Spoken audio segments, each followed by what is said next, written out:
الحمد لله نستعينه ونستغفره ونتوكل عليه ونعوذ بالله من شرور أنفسنا من يهده الله فلا مضل له ومن يضلل فلا هادي له وأشهد أن لا إله إلا الله وحده لا شريك له وأشهد أن سيدنا ومولانا محمدًا عبده ورسوله صلى الله تبارك وتعالى عليه وعلى آله وأصحابه وبارك وسلم تسليمًا كثيرًا كثيرًا. أما بعد فأعوذ بالله من الشيطان الرجيم. بسم الله الرحمن الرحيم. ولكن أكثر الناس لا يعلمون ظاهرا من الحياة الدنيا وهم عن الآخرة هم غافلون. بل ادارك علمهم في الآخرة بل هم في شك منها بل هم منها عمون. میرے محترم بزرگوں اور بھائیوں، گزشتہ 2 جمعوں کو ہم نے آپ حضرات کو قرآن مجید سے جو علم کے فضائل ہیں وہ بیان کیے، اور احادیث مبارکہ میں جو علم کے فضائل تھے وہ بیان کیے، اور یہ بتایا کہ جو علم ہے اس علم سے مراد قرآن کا علم ہے، حدیث کا علم ہے۔ جہاں بھی علم کی تعریف آئی ہے اور علم کی فضیلت آئی ہے، جس علم پر اجر و ثواب اور انعام ملے گا، وہ آسمانی علوم ہیں، وہ اللہ کا علم ہے، اور وہ قرآن کا علم ہے، وہ حدیث کا علم ہے۔ اللہ تعالیٰ نے انسان کو کچھ نعمتیں عطا فرمائی ہیں علم حاصل کرنے کے لیے، جیسے آنکھ کی نعمت، آنکھ سے دیکھتا ہے اور اس سے یہ علم حاصل کرتا ہے، کان سے سنتا ہے اور اس سے علم ہو جاتا ہے، اور ہاتھ سے پکڑتا ہے، چھوتا ہے، زبان سے چکھتا ہے، اور یہ سارے اسباب ہیں علم کے۔ لیکن یہ اسباب جو علم کے ہیں، یہ ان اسباب میں انسان کو یہ اسباب محدود ہیں۔ آنکھ کا ایک مختصر دائرہ کار ہے، آنکھ دیوار کے بعد نہیں دیکھتی ہے۔ کان اگر 2-3 آدمی بات کر رہے ہوں تو کان ایک آدمی کی آواز تو سن سکتا ہے، ایک سے زیادہ کی نہیں سن سکتا۔ اسی طرح سے زبان، اس کا ایک مخصوص دائرہ ہے، وہ اپنے ایک مخصوص دائرے میں کام کرتی ہے۔ تو یہ جو اسباب علم ہیں، یہ اسباب علم محدود ہیں، اس کا علم بھی محدود ہے، اور اس میں انسان کو دھوکہ بھی لگ جاتا ہے۔ بعض اوقات انسان کسی کی آواز سنتا ہے تو اس کو دھوکہ لگ جاتا ہے۔ ایک آدمی تھا تو اس نے ایک طوطا خریدا، وہ بڑا مہنگا، اور خریدنے والے نے کہا دیکھو یہ باتیں کر رہا ہے، اور جو پوچھ رہا تھا وہ طوطا بتا رہا تھا۔ جب وہ اس طوطے کو گھر لے کر آیا تب وہ اس سے بات کرے تو طوطا کچھ بھی نہ بولے، تو بعد میں پتہ چلا کہ وہ جو بیچنے والا تھا وہ طوطے کی آوازیں نکال رہا تھا، اور یہ آدمی سمجھ نہیں رہا تھا، وہ بیچنے والا بول رہا تھا اور یہ سمجھ رہا تھا کہ طوطا بول رہا ہے، تو دھوکہ لگ گیا اس کو۔ وہ آدمی کی آواز تھی، وہ سمجھا کہ یہ طوطے کی آواز ہے۔ آنکھ سے بھی انسان کو دھوکہ لگ جاتا ہے۔ آپ نے کبھی سفر کیا ہوگا گاڑی میں یا ریل گاڑی میں، جب ریل گاڑی چل رہی ہوتی ہے تو جو درخت ہیں، دیواریں ہیں، وہ تیزی سے پیچھے دوڑتی ہوئی آ رہی ہوتی ہیں، پیچھے کی طرف دوڑ رہی ہوتی ہیں، یعنی ریل گاڑی ایسے جا رہی ہے اور درخت پیچھے دوڑتے ہوئے جا رہے ہیں، تو وہ دوڑ نہیں رہے ہوتے ہیں، وہ تو کھڑے ہوتے ہیں، نظروں کا دھوکہ ہوتا ہے۔ تو آنکھ کو دھوکہ لگ جاتا ہے، کان کو دھوکہ لگ جاتا ہے، اور اس کا دائرہ بھی محدود ہے۔ پھر کچھ چیزیں ایسی ہیں جو انسان عقل سے سمجھتا ہے، عقل سے، اور عقل سے انسان سمجھتا ہے۔ اب مثال کے طور پر جیسے سائنسدان یہ کہتے ہیں کہ زمین حرکت کر رہی ہے، سائنس یہ کہتی ہے، مگر اگر آپ سے کوئی کہے کہ جی زمین حرکت کر رہی ہے کہ جی حرکت تو نہیں کر رہی ہے، ہم تو یہیں کہ یہیں کتنے عرصے سے، تو کچھ چیزیں ایسی ہیں جو انسان جس کا اندازہ عقل سے لگاتا ہے، لیکن عقل کا دائرہ بھی محدود ہے، تھوڑا ہے۔ جو انسان کے علم حاصل کرنے کے ذرائع ہیں وہ محدود ہیں، تھوڑے ہیں، اور ایک چیز ایسی ہے کہ جس کا انسان عقل سے بھی اندازہ نہیں لگا سکتا۔ مثلا موت کے بعد کیا ہوگا، قبر میں کیا ہوگا، حشر میں کیا ہوگا، یہ انسان مرنے کے بعد کہاں جا رہا ہے، یہ علم انسان کو وحی الہی سے پتہ چلتا ہے۔ جب انسان کے عقل کا دائرہ ختم ہو جاتا ہے تو وحی الہی شروع ہوتی ہے، علم الہی، وحی، یہ اللہ بتائیں گے، یہ اللہ کے رسول بتاتے ہیں کہ قبر میں کیا ہوگا، مرنے کے بعد انسان کے ساتھ کیا ہوگا، قیامت کب آئے گی، قیامت میں کیا ہوگا، حشر میں کیا ہوگا، یہ علوم اللہ اس کے رسول بتاتے ہیں۔ تو انسان ناقص ہے، انسان کا علم، انسان کے جو ذرائع ہیں، جن ذرائع سے وہ علم حاصل کرتا ہے، یہ ذرائع ناقص ہیں، اور انسان کو جو علم کامل ملتا ہے وہ اللہ کے علم سے ملتا ہے، وہ وحی ہے، وحی الہی ہے۔ تو قرآن اور حدیث کے بغیر، قرآن اور حدیث کے علم کے بغیر انسان کا علم ناقص ہے۔ اس لیے اللہ تعالیٰ نے ایک بات ارشاد فرمائی ہے، وَلَٰكِنَّ أَكْثَرَ النَّاسِ لَا يَعْلَمُونَ، اکثر لوگوں کے پاس علم نہیں ہے۔ کیا علم نہیں ہے؟ يَعْلَمُونَ ظَاهِرًا مِّنَ الْحَيَاةِ الدُّنْيَا وَهُمْ عَنِ الْآخِرَةِ هُمْ غَافِلُونَ، وہ دنیا کے علوم کو تو جانتے ہیں، دنیا کو جانتے ہیں، دنیا کی چیزوں کو سمجھتے ہیں، تجارت کو، بزنس کو، زراعت کو، حکومت کو، سیاست کو، یہ چیزیں تو ان کی سمجھ میں آ رہی ہے۔ ایک آدمی کا مکان 1000 گز کا ہے تو یہ سمجھ میں آ رہا ہے کہ یہ بڑا آدمی ہے۔ ایک آدمی کے پاس مال و دولت ہے، کرسی ہے، کہتے ہیں یہ بڑا آدمی ہے، اور جس کے پاس مال نہیں اس کو چھوٹا سمجھتے ہیں۔ لیکن وَهُمْ عَنِ الْآخِرَةِ هُمْ غَافِلُونَ، یہ آخرت کے علم سے غافل ہے۔ مرنے کے بعد کیا ہوگا، جنت کیسی ہے، جنت کو اللہ نے، جنت کی نعمتیں کیسی ہیں، جنت کتنی قیمتی ہے، آخرت کتنی قیمتی ہے، یہ انسان اس سے غافل ہے۔ مرنے کے بعد اس کے ساتھ کیا ہونے والا ہے، یہ اس سے غافل ہے، اس علم سے انسان غافل ہے۔ تو انبیاء علیہم السلام جو علوم لے کر آتے ہیں وہ آخرت کے علوم لے کر آتے ہیں، اور آخرت کے علم سے انسان ٹھیک ہوگا۔ اس دنیا میں ایک انسان ظلم کر رہا ہے، اس کو اس کے ظلم سے کیا چیز روک سکتی ہے؟ آخرت کا خوف، اللہ کا خوف، اللہ کا ڈر، وہ اس کو برائی سے روک سکتا ہے۔ اگر اللہ کا ڈر نہ ہو تو انسان جو چاہے برائی کر لے۔ اللہ کا خوف، اللہ کا ڈر، آخرت کا خوف، آخرت کا ڈر، یہ انسان کو ہر برائی سے روکنے والا ہے۔ یہ ایک علم ہے میرے محترم بزرگوں اور بھائیوں، آج اس علم سے لوگ غافل ہیں۔ جب انگریز ہندوستان میں آیا تو انگریز کے آنے سے پہلے اس زمانے کے اندر مغل بادشاہوں کی حکومت تھی، اور 400-500 سال مغل بادشاہوں نے حکومت کی، اور دوسری طرف جو اسلامی خلافت تھی وہ ترکیوں کی خلافت عثمانی تھی، جو تقریباً 800 سال یہ خلافت عثمانیہ رہی۔ آپ صلی اللہ علیہ وسلم کے زمانے سے لے کر اور خلافت عثمانیہ تک، اور آپ علیہ السلام کے زمانے سے لے کر مغلوں کی خلافت تک جو اسلامی حکومت رہی، تو اس اسلامی حکومت میں تعلیم کیا تھی، اس میں کیا تعلیم تھی؟ تو یاد رکھیں، جو دنیاوی علوم تھے وہ اور دینی علوم ساتھ ساتھ چلتے تھے۔ ایک آدمی جو سائنس کا ماہر ہوتا تھا وہ قرآن اور حدیث کا ماہر بھی ہوتا تھا، ایک آدمی طب میں، ڈاکٹری میں ماہر ہوتا تھا، وہ قرآن حدیث کا بھی ماہر ہوتا تھا، انجینئرنگ کے اندر ماہر ہوتا تھا، وہ قرآن حدیث کا ماہر ہوتا تھا۔ لہذا اس کا نتیجہ کیا نکلتا تھا کہ جو آدمی فارغ ہوتا تھا علوم کو حاصل کرنے والا، تو اس کے پاس دین اور دنیا دونوں کے علوم ہوتے تھے، دونوں علم اس کے پاس ہوتے تھے، اور اس کا نتیجہ کیا تھا؟ کہ اللہ کے خوف اور ڈر سے، آخرت کے خوف اور ڈر سے وہ آدمی ڈاکٹری بھی صحیح کرتا، انجینئرنگ بھی صحیح کرتا، سیاست بھی صحیح کرتا، ہر میدان میں صحیح چلتا تھا۔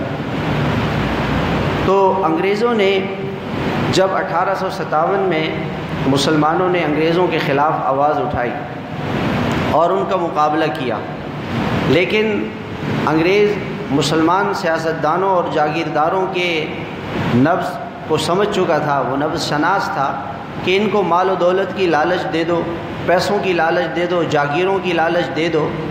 لالچ دے کر کے انگریزوں نے ان مسلمانوں کو ان مجاہدین کے خلاف کر دیا، جس کا نتیجہ کیا ہوا کہ مسلمان یہ 1857 کی جنگ آزادی میں مسلمان پسپا ہو گئے۔ اس کا نتیجہ کیا ہوا کہ انگریز نے، اگر آپ اس زمانے کی تاریخ پڑھیں تو دہلی کے اندر ہزاروں مدرسے تھے۔ ہمارا جو یہ ٹھٹہ کا علاقہ ہے اس میں 400 علمی مراکز تھے، 400 علمی مراکز صرف ایک ٹھٹہ کے شہر میں تھے۔ اس کا قبرستان آپ جا کے دیکھیں تو کتنے میلوں پر پھیلا ہوا ہے۔ اور اسی طرح سے پورے یہ جو بر صغیر کا علاقہ تھا، اس بر صغیر میں بڑے بڑے مدارس، بڑے بڑے علماء۔ تو انگریز نے پہلا کام یہ کیا کہ ان مدارس کو بند کر دیا اور ہزاروں علماء کو اس نے سولیوں پہ لٹکا دیا، شہید کر دیا، تاکہ مسلمانوں سے علم رخصت ہو۔ سب سے پہلے اس نے مسلمانوں کے علم پر حملہ کیا، اور اس کے بعد اس نے کیا کیا، جو لارڈ میکالے تھا، یہ انگریزوں کا وزیر تعلیم تھا، یہ ہندوستان آیا اور اس نے پورے ہندوستان کا سروے کیا، اور اس نے جا کر کے 1840-50 میں یہ یہاں آیا تھا، اور اس نے جا کر کے وہاں انگریزوں سے یہ کہا کہ اگر تم ہندوستان پر حکومت کرنا چاہتے ہو تو ان کی تعلیم بدل دو، ان کی تعلیم بدل دو، اس لیے کہ جو ان کے پاس دنیاوی تعلیم ہے اس کے ساتھ ساتھ ان کے پاس آسمانی علوم بھی ہیں، دینی علوم بھی ہیں، اللہ اس کے رسول کا خوف بھی ان کے اندر آ جاتا ہے، جس کی وجہ سے صحیح سمت میں چلتے ہیں۔ ان میں بگاڑ لانے کے لیے ان کے علم میں سے قرآن اور حدیث کو نکال دو۔ لہٰذا وہ ایک فلسفہ لے کر آیا، اور اس کے بعد سے یہ انگریزی تعلیم شروع ہوئی۔ یہ پہلی مرتبہ یعنی 1200 سال تک مسلمانوں کے پاس جو تعلیم چلی آ رہی تھی، اس نے اس تعلیم کو 2 ٹکڑوں میں کر دیا، اور یہ کہا کہ جس نے دین و علوم حاصل کرنے، اسلام آدمی کا اپنا مذہب ہے، اپنا ذاتی عمل ہے، وہ اپنا دین سیکھے، جو چاہے کرے نہ کرے، اس سے ہمارا کوئی سروکار نہیں ہے۔ ہمیں تو ڈاکٹر چاہیے، انجینئر چاہیے، ہمیں تو فلاسفر چاہیے، ہمیں سیاستدان چاہیے، ہمیں سائنسدان چاہیے، ان کے لیے ہم نے یہ ادارے الگ بنا لیے۔ لہذا اس نے کیا کیا، اسکول، کالج اور یونیورسٹیوں کی تعلیم کو علیحدہ کیا، اور اس کا نقصان یہ ہوا کہ آج مسلمان بچوں کو یہ پتہ نہیں کہ نماز کے فرائض کیا ہے، مسلمان بچے کو یہ پتہ نہیں کہ نماز کے اندر کتنے فرائض ہیں، وضو میں کتنے فرائض ہیں، غسل میں کتنے فرائض ہیں، غسل کب فرض ہوتا ہے، مسلمان کے بچے کو یہ بھی پتہ نہیں۔ میں حیران ہوتا ہوں جب میں اللہ تعالیٰ بیت اللہ بلاتے ہیں، حج پہ جاتا ہوں، وہ لوگ جو بڑے بڑے کارخانے دار ہیں، ہمارا جو حج گروپ ہے وہ بہت مہنگا ہوتا ہے، 8-10 لاکھ سے اس کا وہ شروع ہوتا ہے، ایک آدمی کا 10 لاکھ روپے خرچہ، 8 لاکھ روپے سے کم نہیں ہے، 10 لاکھ 12 لاکھ 15 لاکھ بھی ایک آدمی کا ہوتا ہے، میاں بیوی کے 30 لاکھ روپے وہ دیتے ہیں۔ اور جب وہ میرے سے سوال کرتے ہیں تو میں حیران ہوتا ہوں کہ یہ سوال تو ہمارے ہاں جو بچہ حفظ میں پڑھ رہا ہوتا ہے، درجہ حفظ میں، اس کو ہم اس کی تربیت کے لیے ہم نے ایک تربیتی نصاب بنایا ہوا ہے، اور اسلامی معلومات کی چھوٹی چھوٹی باتیں اس کو بتاتے ہیں، وہ بچہ بھی اس سوال کا جواب جانتا ہے جو ایک پڑھا لکھا PhD کیا ہوا ڈاکٹر، سائنسدان اور کارخانے چلانے والا جو شخص صرف حج کے 15 دن کے 15 لاکھ روپے دینے کے لیے تیار ہے، اس کے پاس کتنی دنیا اور کتنا مال ہوگا، اس کو وہ بنیادی سوال بھی نہیں پتہ ہوتا، اور مجھے ہنسی آتی ہے کہ میں اس سوال کا اس کو کیا جواب دوں۔ مسلمان کا علم یہاں تک چلا گیا، کیوں کہ یہ انگریز نے محنت کی اور اس نے اسلام کے اوپر ڈاکہ ڈالنے کے لیے مسلمانوں کے علوم کو الگ کیا کہ اسلامی علوم کو الگ کر لو، اور اس کا نقصان یہی ہوا کہ آج مسلمانوں کے ملک کے چلانے والے لوگوں کو سورہ اخلاص تک نہیں آتی ہے، ان سے پوچھا جائے کہ سورہ اخلاص پڑھو تو وہ نہیں پڑھ سکتے۔ اس کا نتیجہ کیا ہوا کہ مسلمانوں کا صدر اور مسلمانوں کا وزیر اعظم، وہ کرپشن کے الزامات اس پر ثابت ہو جاتے ہیں اور اسمبلی میں پہنچ کر کے وہ 5 سال تک حکومت کرتا ہے اور اس کے بعد پتہ چلتا ہے یہ تو نااہل ہے، یہ تو خیانت اس نے کی ہے، یہ تو چور ہے، اور یہ خیانت کرنے والا ہے، یہ ظالم ہے، اس نے ملک کا پیسہ لوٹا ہے۔ یہ اس تعلیم کا نتیجہ ہے جو تعلیم انگریز لے کر آیا تھا۔ اگر اللہ کا خوف ہوتا، اللہ کا خوف اور اللہ کا ڈر ہوتا اور قرآن اور حدیث کا علم ہوتا تو آج یہ نہ ہوتا جو آج ہمارے ملک میں ہو رہا ہے۔ یہ اس انگریز کی تعلیم کا نتیجہ ہے۔ لہٰذا کیا ہوتا ہے کہ آج کسی یونیورسٹی میں آپ جائیں تو یونیورسٹی کے باہر رینجرز کا پہرا لگا ہوا ہے، اور کیوں جی یونیورسٹی کے اندر رینجرز ہیں کہ اگر رینجر ہٹ جائے تو وہ طلبہ آپس میں ایک دوسرے کو ماریں، جو دو طلبہ آپس میں ایک دوسرے پر فائرنگ کریں وہ پورے ملک میں کیا امن و امان لائیں گے؟ جو طالب علم اپنے استادوں کو قتل کریں، کتنے ایسے واقعات ہوئے کہ استاد نے یہ کہا کہ بھئی نقل مت کرو، استاد کو قتل کر دیا۔ وہ امتحان دے رہے ہوتے ہیں اور امتحانی ڈیسک کے اوپر انہوں نے ریوالور رکھا ہوا ہوتا ہے، وہاں پہ پستول رکھا ہوا ہوتا ہے کہ استاد کچھ کہہ نہ سکے مجھے، تو استاد کا ادب نکلا، استاد کا ادب اور احترام نکل گیا۔ اور کیا ہوا؟ جب استاد کا ادب اور احترام نکلا تو ماں باپ کا ادب اور احترام نکل گیا۔ آج ہماری اولاد ہمارے ہاتھ میں نہیں، وہ اپنی زندگی کے فیصلے خود کرتی ہے۔ وہ ماں باپ سے کہتی ہے ہم اپنی مرضی سے شادی کریں گے، آپ کون ہوتے ہیں ہمارے معاملات میں دخل دینے والے؟ میں کب آ رہا ہوں گھر میں، گھر سے کب جا رہا ہوں، آپ کون ہوتے ہیں بولنے والے؟ یہ اس تعلیم کا نتیجہ ہے جو تعلیم ہمارے ملک میں رائج ہے، جس کو انگریز نے رائج کیا ہے، یہ اس کا نتیجہ ہے۔ آپ کسی اسپتال چلے جائیں، ہمارے قاری صاحب زخمی ہو گئے، اسپتال چلے گئے، انہوں نے کہا کہ جی اسپتال والوں نے ایک بڑا اسپتال ہے، میں نام نہیں لیتا، آپ لوگ جانتے ہیں، انہوں نے کہا جی پہلے 3 لاکھ روپے دے دیں، آپ 3 آپریشن ہوں گے۔ تو ہمارے ایک دوست ہیں وہ انڈس اسپتال میں خدمت کرتے ہیں، ان سے بات چیت ہوئی، ماشاءاللہ وہ چلے گئے، تو انہوں نے جا کے جب بات کی تو انہوں نے کہا اچھا چلو یہ ایک آپریشن چھوڑ دیتے ہیں، پھر بات کی تو انہوں نے کہا یہ آپریشن بھی چھوڑ دیتے ہیں، پھر انہوں نے کہا کہ جی نہیں ہم ان کو لے کے جاتے ہیں کسی دوسرے اسپتال، کہنے نہیں بس چلو ہم آپریشن نہیں کرتے ہیں، ویسے ہم کچھ کر دیں۔ تو جب ہسپتال والے ڈاکو بن جائیں، ہسپتال والوں میں اور ڈاکو میں کوئی فرق نہیں ہے، اور وہ لوٹنے والے بن جائیں مریضوں کو کسٹمر سمجھیں، یہ اس تعلیم کا نتیجہ ہے جو تعلیم ہمارے ملک میں دی جا رہی ہے۔ جو گولی یہاں ہمارے ملک میں 200 روپے کی مل رہی ہے ایک گولی، آپ اگر انڈیا کی تاریخ اٹھائیں دیکھیں وہی گولی آج انڈیا میں 10 روپے کی مل رہی ہے۔ جو گولی وہاں 10 روپے کی ہے وہ گولی یہاں پر ہمیں کتنی کی مل رہی ہے؟ 200 روپے کی۔ ہمارے یہاں کا حج 2.5 لاکھ روپے کا ہے، آپ وہاں جا کے دیکھیں ان کا حج کتنا سستا ہے، ہم سے 3 گنا سستا ہے۔ آپ پوچھیں ان کے ملک میں حج سستا ہے، ان کی جو ایئر لائنز ہے وہ پیسے کم کر دیتی ہے اور ہماری ایئر لائنز پیسے ڈبل کرتی ہے، دگنی کر دیتی ہے۔ یہ اس تعلیم کا اثر ہے جو تعلیم انگریزوں نے اس ملک میں رائج کی تھی، اس کا اثر۔ آپ دوائیوں کے کارخانوں میں چلے جائیں، جو دوائیاں بنا رہے ہیں وہ ڈاکٹروں کو دوائیاں لا کے دیتے ہیں اور کمیشن مقرر کرتے ہیں کہ جی اتنے پیسے ہم آپ کو دیں گے، آپ ہماری دوائی چلائیں، نئی دوائیاں، مہنگی دوائیاں، آپ یہ دوائیاں چلائیں اور پرانی دوائی اس کمپنی کی دوائی کو چھوڑ دیں۔ جب اس کمپنی کو پتہ چلتا ہے کہ میری دوائی نہیں چل رہی ہے، وہ آتے ہیں کہ جی ہم آپ کو اس سے زیادہ کمیشن دیں کہ آپ ہماری دوائی چلائیں۔ تو ڈاکٹر اور کمپنیوں کے درمیان ڈیلنگ چل رہی ہوتی اور مریض اس کا شکار ہو رہا ہوتا۔ ایک بیچارہ میرے پاس آیا، مریض پریشان، اور اس نے کہا کہ جی میں پریشان ہوں۔ کیوں؟ میں نے کہا کیوں پریشان ہے؟ کہنے لگے کہ مجھے ڈاکٹر نے کہا آپریشن کا کہا ہے۔ تو ہمارے ایک دوست ہیں ڈاکٹر صابر صاحب، یہاں پہ ان کا اسپتال ہے کرم میڈیکل سینٹر، میں نے ان کے پاس بھیج دیا۔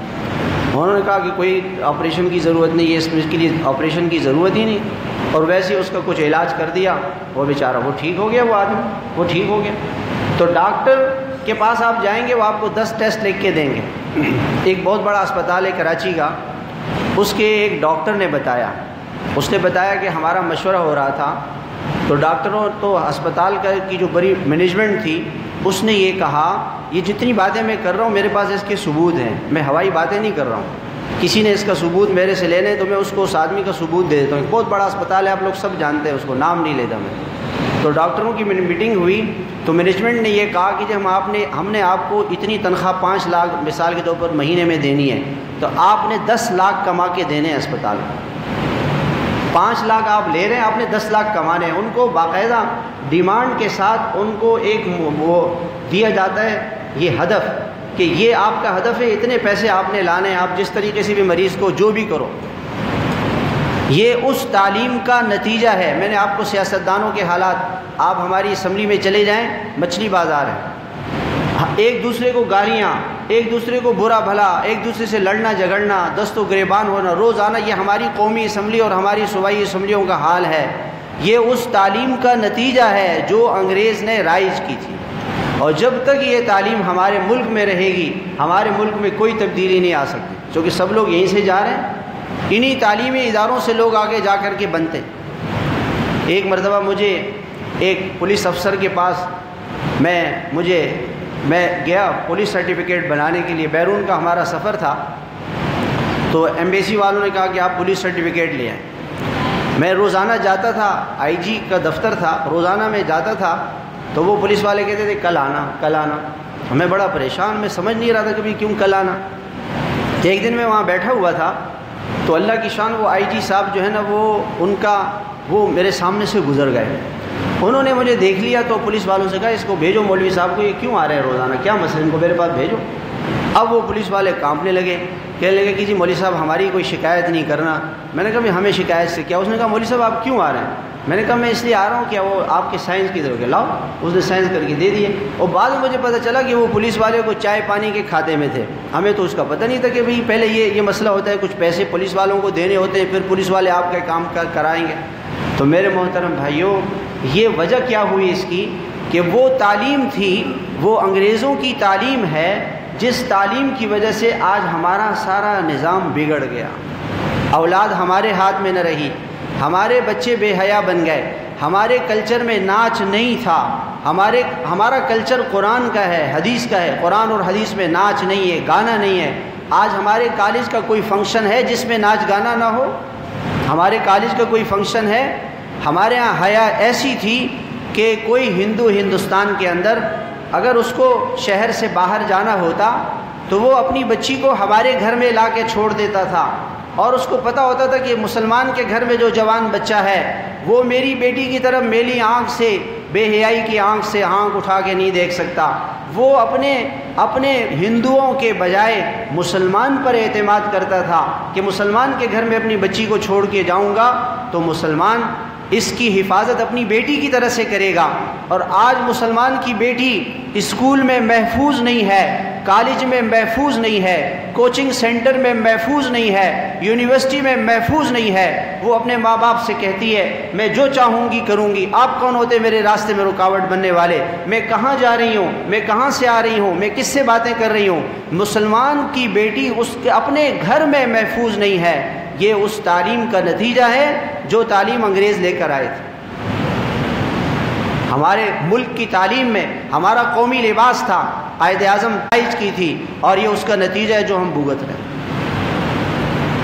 اس لیے میرے محترم بھائیوں، اللہ تعالیٰ نے ہمیں اس دور میں دینی مدارس دیے ہیں، اسلامی مدارس دیے ہیں، اور یہ ہمارا دارالعلوم کے اندر ایک پروگرام تھا، اور اس پہ 70-80 ہزار علماء، طلباء، بڑے بڑے اللہ والے وہ سارے بیٹھے ہوئے تھے۔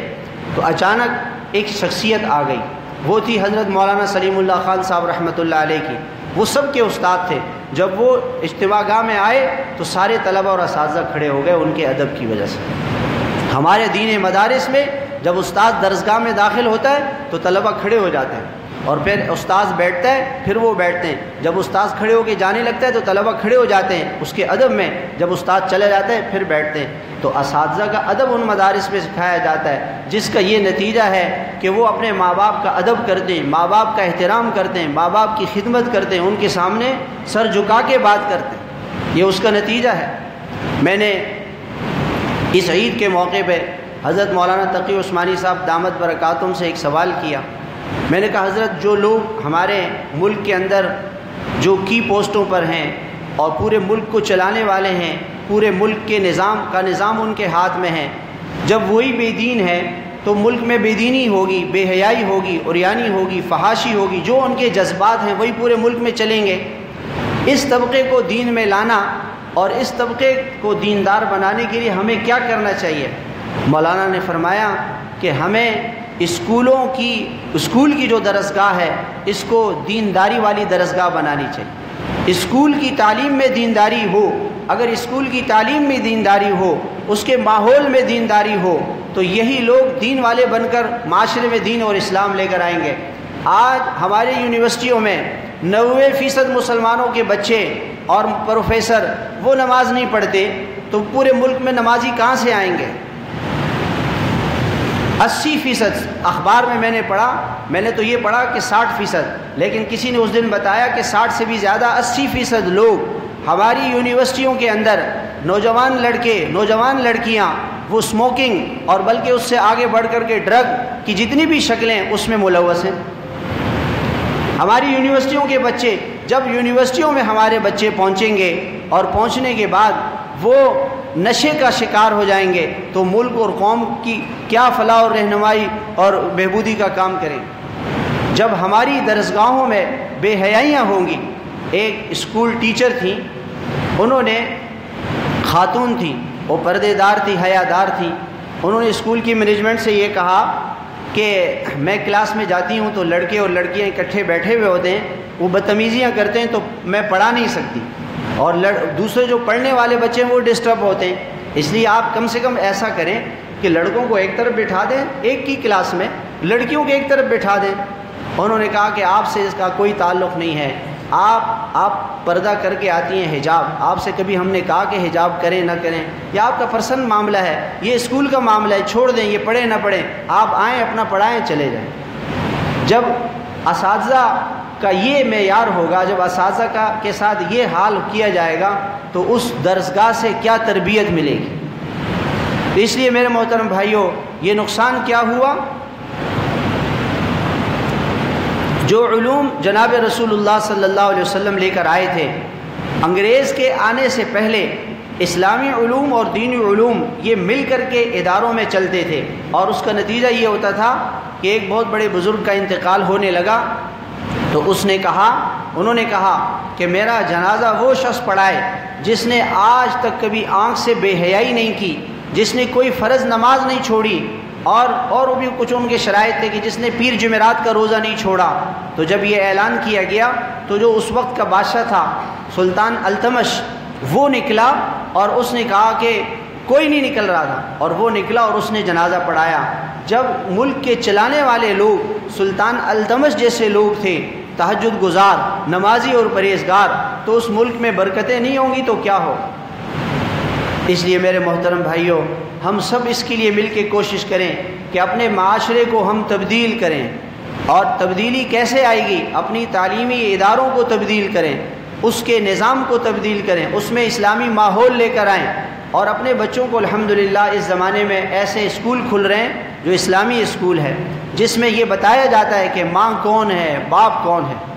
ایک ہمارا بچہ یہ جو MBJ اسکول ہے اس میں پڑھتا ہے، تو وہ بچہ اپنے نانی یا دادی کے گھر میں گیا، جب دسترخوان پر سب بیٹھ گئے تو وہ بچہ اٹھ کے چلا گیا. اب سب لوگ پریشان بھی، یہ کہاں گیا؟ اب واپس آیا تو گھر والوں نے اس سے پوچھا بیٹا کہاں گئے تھے؟ کہنے لگے کہ میں ہاتھ دھونے گیا تھا، کہ ہاتھ دھونا جو ہے یہ سنت ہے. اب وہ گھر والے حیران ہو گئے کہ یہ چیز اس کو کس نے سکھائی؟ پتہ چلا کہ ان کو اسکول میں یہ سکھائی جاتی. تو جب حضور صلی اللہ علیہ وسلم کی تعلیم ہم اپنے بچوں کو دیں گے اور ان کے لیے ایسے اسکولوں کا انتخاب کریں گے جس میں بچے کی تربیت بھی ہوگی، تو اس کا نتیجہ یہ ہوگا کہ کل یہ بچے ہمارے ہوں گے. ورنہ اگر آج ہم نے اپنے بچوں کو بیکن ہاؤس میں، جنریشن میں، سٹی میں اور ایسے اسکولوں میں، ماما پارسی میں اپنے بچوں کو داخل کیا، اس کا انجام کیا ہوگا؟ جنید جمشید کہنے لگے کہ میں ڈیفنس پہ مجھے پاس ایک فون آیا اور ایک عورت نے فون کیا مجھے کہ میں فلاں چوراہے پر ہوں، آپ بہت مہربانی ہوگی آپ میرے سے آ کے ملیں. میں گیا تو ایک بوڑھی عورت بیٹھی ہوئی ہے، رو رہی ہے۔ میں نے کہا کیا ہوا؟ کہنے لگے میرے بیٹے کو آپ جانتے ہیں، اس نے مجھے گھر سے نکال دیا ہے، آپ اس کو کہیں کہ مجھے گھر میں جانے دیں۔ پھر یہ ہوگا، پھر یہ ہوگا۔ کیوں؟ کہ اس تعلیم میں آزادی سکھائی جاتی ہے، اس میں جن لوگوں کی یہ تعلیم ہے وہ کہتے ہیں آپ کو ماں کی ضرورت نہیں، باپ کی ضرورت نہیں، ماں کون ہے، باپ کون ہے، آپ آزاد ہیں، آپ جو چاہے کریں۔ تو جب آپ وہ تعلیم ہماری اولادوں کو ملے گی تو ہماری اولاد وہی کرے گی جو کر رہی ہے۔ اس لیے میرے محترم بھائیوں، میں درخواست کرتا ہوں کہ ہم اپنی اولاد کو قرآن اور حدیث اور اسلامی علوم سکھائیں۔ آج ہمارے بچوں کو قرآن پڑھنا نہیں آتا، آج ہمارے بچوں کو نماز کے فرائض کا پتہ نہیں، آج ہمارے بچوں کو جنازے کے فرائض کا پتہ نہیں، جنازے کی نماز نہیں پڑھنی آتی ہے۔ ہم اپنے بچوں کو اسلامی علوم سکھائیں اور ہم اپنی اولادوں کی تربیت کے لیے ایسے اسکولوں کا انتخاب کریں جہاں ہمارے بچوں کی تربیت بھی ہو، تعلیم کے ساتھ ان کی تربیت بھی ہو۔ پشاور اقرا، ایک پاکستان کے اندر ایک سیریز چل رہی ہے اقرا اسکولوں کی، جو مولانا جمیل وہ مفتی جمیل صاحب رحمۃ اللہ علیہ نے اس سلسلے کو چلایا۔ اس مرتبہ پشاور بورڈ میں جو تینوں پوزیشنیں ہیں میٹرک کی، وہ اقرا کی لڑکیوں نے جیتی ہیں۔ اقرا کے جو اقرا اسکول ہے جہاں اسلامی مکمل تعلیم ہے، اور یہ پتہ چلا کہ وہ لڑکیاں جو تھیں وہ اسکول کے ساتھ ساتھ اسلامی تعلیم بھی حاصل کرتی تھیں، یعنی صبح اسکول پڑھتی تھیں اور شام کو اسلامی علوم حاصل کرتی تھیں، جو مختصر شارٹ کورسز ہوتے ہیں اسلامی۔ تو اس کی وجہ سے ان بچیوں کو پورے پشاور بورڈ کے اندر وہ بچیاں، انہوں نے پہلی تینوں پوزیشنیں اقرا کی لڑکیوں نے حاصل کی۔ تو یہ نہیں ہے کہ اسلامی اسکول کے جو بچے ہیں وہ تعلیم میں پیچھے رہ جائیں گے، یہ قرآن اور حدیث عزت دینے کے لیے ہے، یہ آگے بڑھانے کے لیے، یہ پیچھے نہیں کرے گا۔ آپ اپنے بچوں کو دیندار بھی بنائیں، اسلامی علوم بھی سکھائیں، اور اس کے ساتھ ساتھ اپنے بچوں کو کے لیے تعلیم و تربیت کے لیے ایسی درسگاہوں کا انتخاب کریں کہ کل یہ بچے ہمارے تو رہیں۔ اللہ ہم سب کو عمل کرنے کی توفیق عطا فرمائے۔